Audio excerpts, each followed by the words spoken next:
Road users are set to foot the bill for improved safety inspections after years of patchy oversight and dodgy warrant of fitnesses.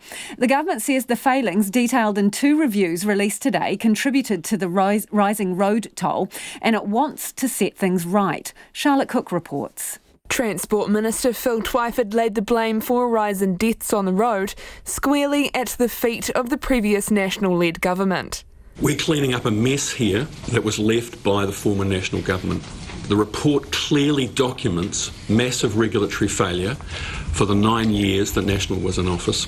The report clearly states that the priorities and incentives were wrong, that the Transport Agency was encouraged to focus on building roads at the expense of its regulatory mandate.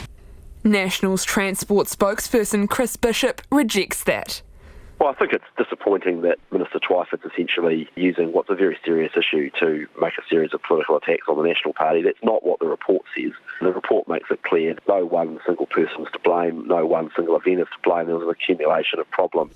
The final report reviewing the Ministry of Transport's oversights of the NZTA does not blame anyone for a rising road toll. But the CEO of the ministry, Peter Mercy, today said the report was a wake-up call and the ministry must share responsibility for regulatory failure. As a short-term shot in the arm, the NZTA will get $45 million for operations and safety inspections on vehicles caught up in warrant of fitness failings. But long-term, the papers released today say there is no mechanism for funding NZTA's regulatory work.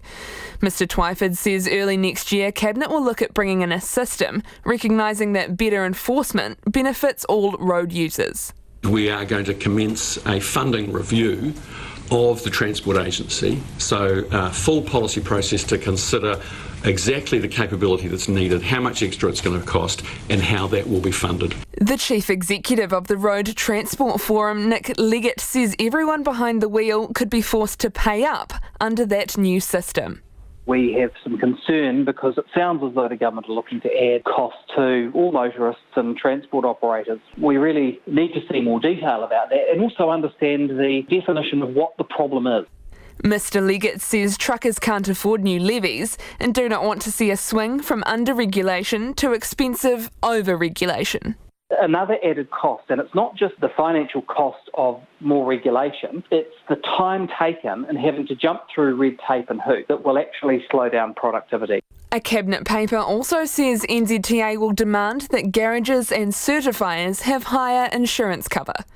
A truck certifier, who RNZ agreed not to name, says his guess is his insurance premiums will double or triple and he will have to pass that cost on to customers.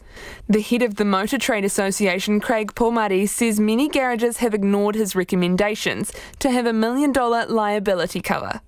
He says the NZTA insurance rules are too vague and need tightening, even if it costs businesses more. The regulation is too woolly. Whatever is required to cover the expected risk, well, who knows what that is. The NZTA has also confirmed that next month it'll stop giving out free warrant of fitness vouchers, and customers with dodgy WOFs will have to go back to their garages to seek costs. Chris Bishop says National would scrap any government policy that lumps more levies on drivers.